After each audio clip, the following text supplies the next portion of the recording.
Are you mocking us? What is this amount? One day, I kept getting calls from my parents, and when I answered the phone, they suddenly yelled at me. I couldn't understand what my father was saying, and I was confused.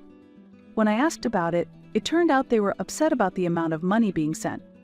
My sister Allie was sending as much as $4,000 every month, but they thought my contribution was only 50 cents. 50 cents. That's not right. I am sending $4,000 every month properly. I asserted them. What? Don't lie. Allie, being a model, earns more than you and has been sending us $4,000 each month. I am really disappointed in you. Allie is so smart. My father expressed his dissatisfaction. My mother also criticized me. Are you just enjoying living alone and spending money as you please? Why don't you learn a bit from your sister? She sends us so much money she's earned. You don't care about us at all, she said with a sigh. As usual, my parents were more lenient with my sister. I couldn't understand what my parents were saying and was bewildered. Overwhelmed with sadness, I couldn't find the words to speak. Why do they think I am sending only 50 cents? Despite my dissatisfaction, I decided to follow my parents' words and stop sending money for a while. I am Violet, a 28-year-old employee at a food processing company. There is a 5-year age gap between my sister and me. Allie has had the face of an actress since she was born. Everyone who passed by was captivated by her appearance and looked back at her several times. Adults invariably praised her, saying, "I have never seen such a cute child." In contrast, I had a more ordinary appearance, so adults often laughed when comparing us, saying, "Violet's face is so plain." My parents believed that Allie would definitely succeed as an actress or model in the future and adored her incredibly. On the other hand, their attitude towards me was significantly different, and this disparity had been clear since we were young. When I was in elementary school, I wore old clothes given to us by neighbors, while Allie's clothes were always new and reflected the latest trends. Furthermore, I had never taken any lessons, but Allie would start taking them as soon as she expressed interest in anything. Spoiled from such treatment, Allie became more and more overbearing.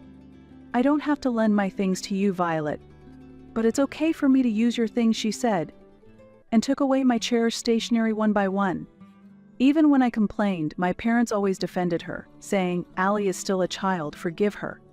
Even when Allie was wrong, they would say, "Forgive her, Violet, you are the older sister," dismissing my opinion easily and not listening to me properly. I was fed up with Allie's cunning ways.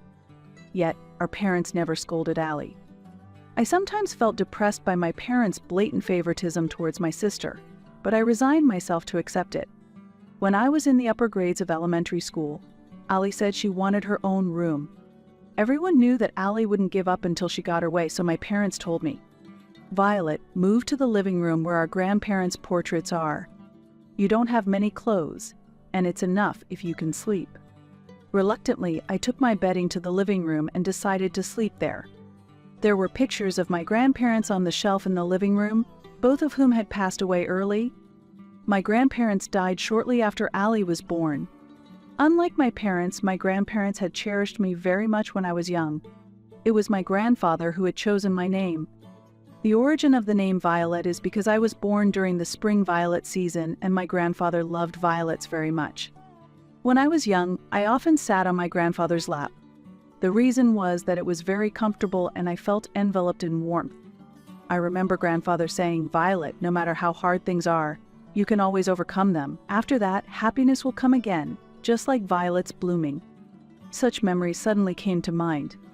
Even afterwards, my parents' treatment of me differed significantly from that of my sister Allie, and I never felt comfortable at home. As I grew older, I developed a dream of becoming a school nurse. I talked to my parents about wanting to take the university entrance exams to fulfill my dream. "There's no way we have the money to send you to university. Get a job after you graduate from high school," they said. "Violet, you are the older sister. Think about Allie too. We need to save money for Allie's sake."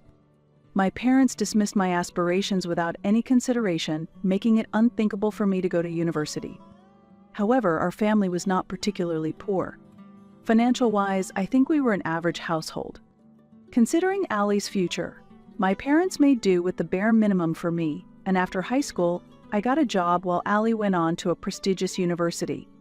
After graduating high school, I started working at a small to medium-sized company 3 stations away from home, and at that time, I decided to move out of my parents' house. I had hoped to stay at home and save money until I got married, but I knew that if I stayed, I would continue to feel marginalized. Therefore, I decided to live in a reasonably priced studio apartment close to my company. Living alone was very comfortable since my parents' house was not a relaxing place for me. Meanwhile, Allie, carrying all my parents' hopes, continued to live at home after graduating from university and worked as a model. She was scouted by a talent agency while shopping with friends. My parents were thrilled that Allie had joined a talent agency, and bragging about it became a part of their daily routine. One day, Allie called me, talking about expressing her gratitude to our parents. All that we sisters have achieved is thanks to Dad and Mom. From now on, let's repay them for all they've done for raising us, Allie said cheerfully, energetically. It seems that Allie, who used to only care about herself, has really grown up. I've been thinking about what we can do for Mom and Dad. After all, money might be the most helpful. How about giving them about $4,000 a month? $4,000? Isn't that a lot? I was taken aback by the amount suggested. Modeling must really pay well. I think Mom and Dad would be surprised if they got that much money from us. I want to surprise them soon, so let's start this month. Although I was a bit skeptical, I had heard that our parents were in debt because of us. They said they were struggling with the debt, so I decided to accept Allie's suggestion. However, I was barely making ends meet myself. To send $4,000, I would have to dip into my savings. My salary was about $3,000. Even if I lived on $1,000, I would still be $2,000 short. Therefore, I decided to work as a security guard at a construction site on weekends. The pay was decent, but the work at the site was very physically demanding. In summer, I had to endure the severe heat, and in winter, the bitter cold. I thought about quitting many times. However, the people I worked with unexpectedly treated me kindly, often buying me drinks and food because they thought I was doing well. And to save on food expenses, I tried to limit eating out as much as possible and kept unnecessary spending down. But $4,000 was still far off. How could I earn more money? All right, let's get a certification. After much thought, I devoted myself to studying for a certification, sparing no time for sleep. Days of being chased by work and studies hurried by. At that time, I received a call from my parents. Busy as I was, I couldn't answer right away, and they left several missed calls. Sorry I couldn't pick up the phone sooner. Did something happen? The first words that hit me when I finally answered the phone were, "You are horrible. What do you think of us?" I could hear my father's angry voice on the other end of the phone. Behind him, I could also hear my mother agreeing, saying, "Really?" I had no idea why they were so angry. "Are you mocking us? What is this amount?" "What do you mean? Are you talking about the money I send?" I was confused and couldn't understand what they wanted to say. "Do you know how much Allie is sending? $4,000. And you send just 50 cents. Are you mocking us?" My father's shout echoed. "That's impossible. I am sending $4,000 every month properly," I asserted strongly, surprised by my father's words. "What? Don't lie. Allie earns more than you from her modeling work, so she's the one sending us $4,000 every month. I'm really disappointed in you. Allie is so smart." My father expressed his dissatisfaction. My mother also criticized me.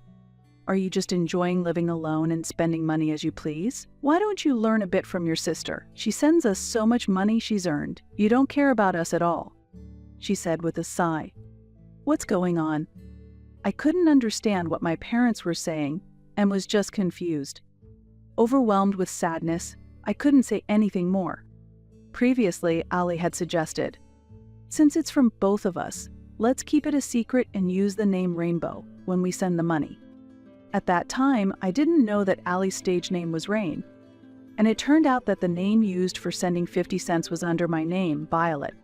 My parents believed that Allie was the one depositing $4,000, and before I could explain, they yelled, "We don't need such a mocking amount of 50 cents from you," and hung up the phone. I felt very bitter towards Allie for setting me up. That day, I couldn't sleep at all and felt complex emotions. I was wondering whether I should continue sending money in this situation. So I decided to talk to my high school friend, Nina, who works at a consulting firm. Nina was very capable at her job and has always been a reliable and justice-minded woman since high school. She is very trustworthy because she gives frank opinions when consulted. Fortunately, her workplace was nearby, and we were able to talk over lunch during our break.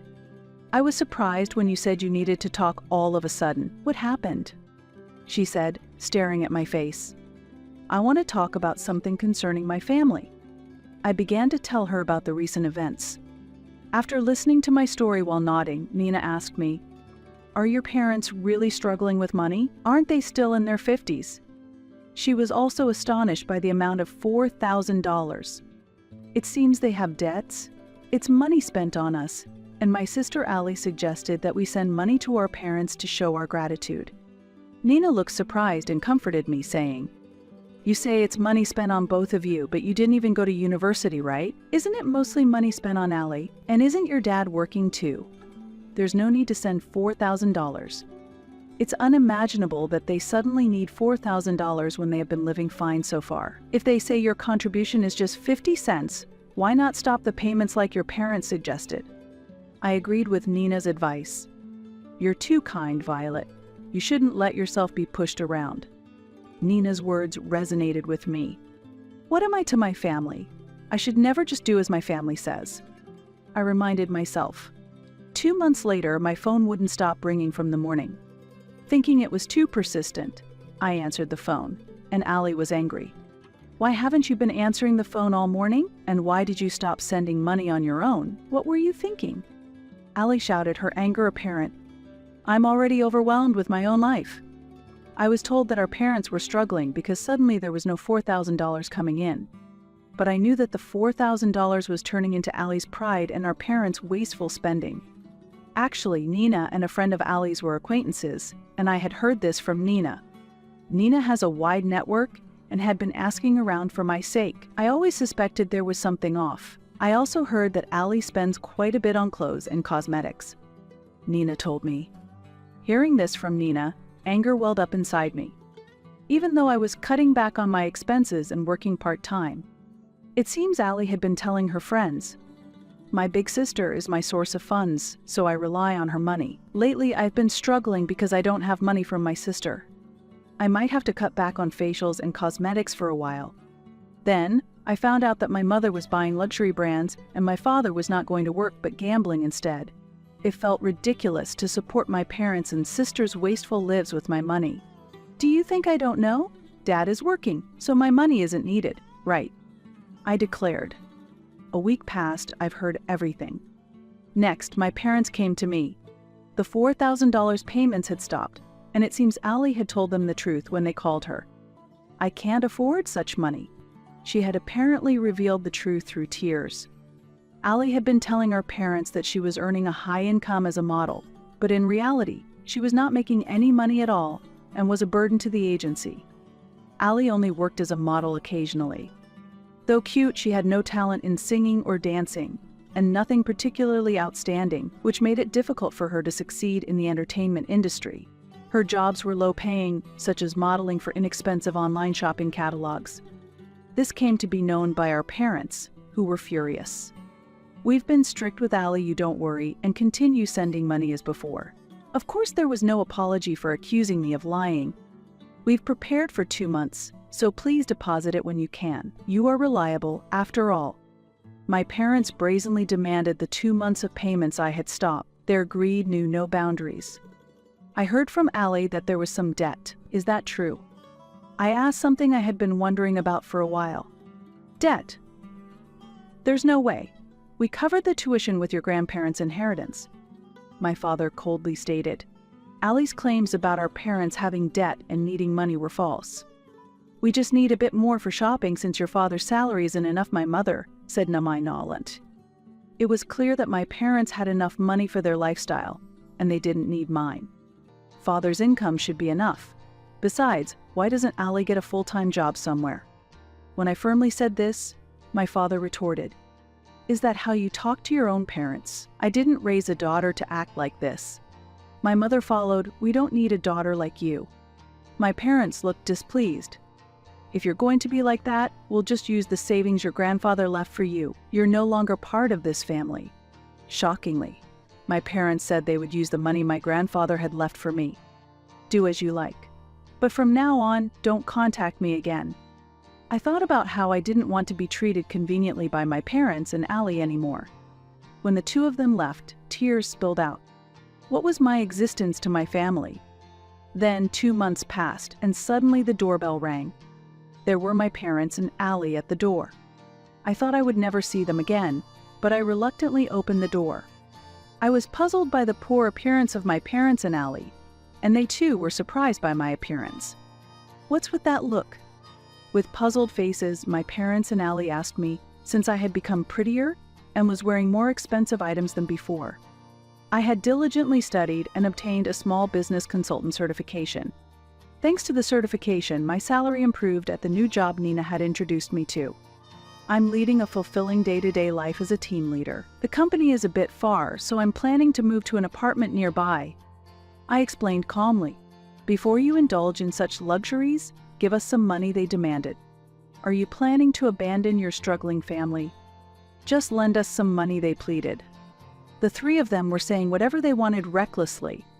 Disgusted with my parents and Allie, who started demanding money as soon as they knew my income had increased, I said, "With Dad's and Allie's income, you can live a luxurious life."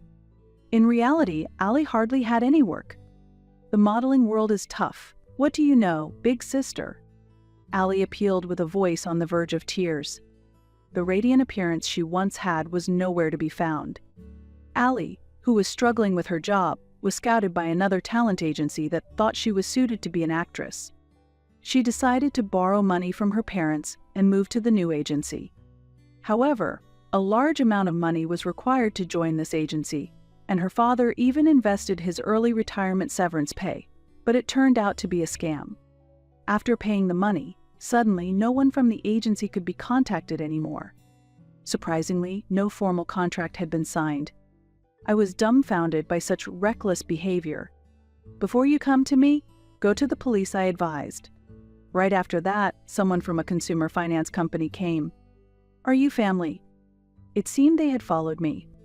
I found out that my parents and sister had borrowed a large amount of money aiming for a windfall with her acting career. Moreover, Allie was relieving stress at a nightclub. As a result, they were completely out of money. Despite having no money, my parents pursued their dreams and gambled, ultimately ending up with nothing. I was thoroughly dismayed by their actions. In response to the question from the consumer finance person, I declared, "I don't know these people at all. I have nothing to do with them," and I left the scene. Later, my parents filed for bankruptcy and their debt was temporarily gone. They sold the house and now live in an old apartment. Both of my parents got jobs through a temporary agency and seem to be managing somehow. Interestingly, the construction site where I used to work part-time was apparently my father's new dispatch destination. "I will be in your care starting today." "Ah, it's the old man. Help me out. There used to be a young lady here before, but she quit. She worked hard and earned money to send to her parents. I'd like to see the face of parents who make their daughter work on a construction site." My father's face stiffened. Allie gave up modeling and entered the nightlife, but her self-centered personality led to her being unwelcome by customers, and she was fired from nightclubs and lounges one after another, eventually managing to earn her living expenses at a small bar. Her appearance has changed drastically due to increased drinking. Among the regulars at the bar, the story that Allie was once a model seems like a mere illusion. "A model? Who are you kidding? Look in the mirror." She is mocked for how much her body has changed. I have cut ties with my parents and sister, and I am enjoying my life. 5 years have passed since then, and I was attending Nina's wedding. The wedding was held in a chapel in Miami overlooking the sea. In front of me, the blue sea and sky stretched out. The atmosphere was filled with a sense of openness. Next to Nina, her husband stood smiling with a solid build. A new life was growing between them. Nina seemed to have been focusing on her work, but she had been dating a colleague. "I achieve everything I want on my own. I discard what I don't need quickly." "Violet, you should also face your feelings," Nina said with a smile, shining brighter than ever. Her husband, standing beside her, also laughed jokingly. "Don't throw me away." "Okay. I'm really grateful to you, Nina. Be happy." I responded with the biggest smile I could muster. Nina's wedding was a special day for her, the woman who gave me freedom, so I wholeheartedly celebrated with gratitude. As the wedding was drawing to a close, a man appeared at the venue, breathing heavily. Apparently, he was a friend of the bride and groom. Nina introduced him as Nicholas, and his nickname was Nick. He was tall, well-built, and had a very charming smile when he laughed. He apparently runs an architectural firm as the representative. "I wanted to introduce Nick to you, Violet. Your personalities are almost the same, aren't they?" Nina said, laughing at her own joke. Finding Nina's laughter amusing, both Nick and I ended up laughing together. Afterward, Nick and I hit it off in conversation and decided to go out for a meal together. I feel like violets are blooming inside me. From now on, I plan to enjoy both work and love, and live life to the fullest. Grandpa, please keep on watching over me from the sky. I'll make sure to blossom fully.